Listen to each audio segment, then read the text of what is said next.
All right, so there's some big movement happening in the crypto space right now, and honestly, this could change how everything works going forward. According to a report published by Reuters, the US Securities and Exchange Commission, also known as the SEC, has finally started to clarify something that the crypto world has been confused about for a long time. Which cryptocurrencies are actually considered securities?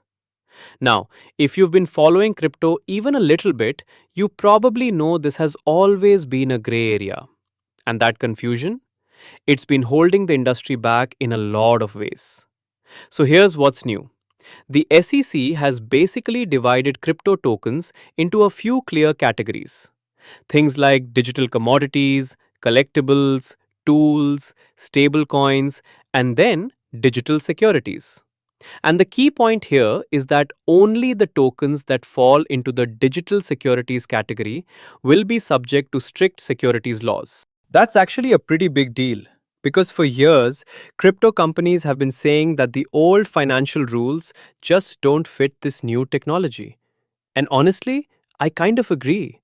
Trying to force crypto into traditional frameworks never really made sense. But here's where it gets interesting.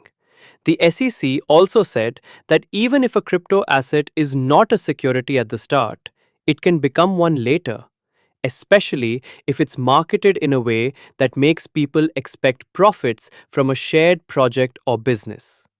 So basically, it's not just about what the token is, it's also about how it's being used and promoted. In my opinion, this part could still create confusion.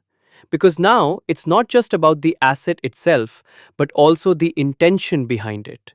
And that can be a bit subjective. On top of that, SEC Chair Paul Atkins also talked about something called a safe harbor for crypto companies.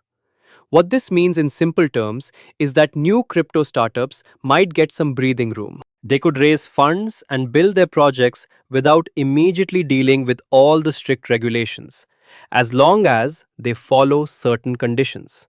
And honestly, this sounds like a smart move. Because right now, a lot of innovation gets slowed down due to fear of regulation. Giving startups some flexibility while still protecting investors could be a good balance, at least in theory. Atkins even mentioned that it's time to stop just talking about the problems and actually start delivering solutions.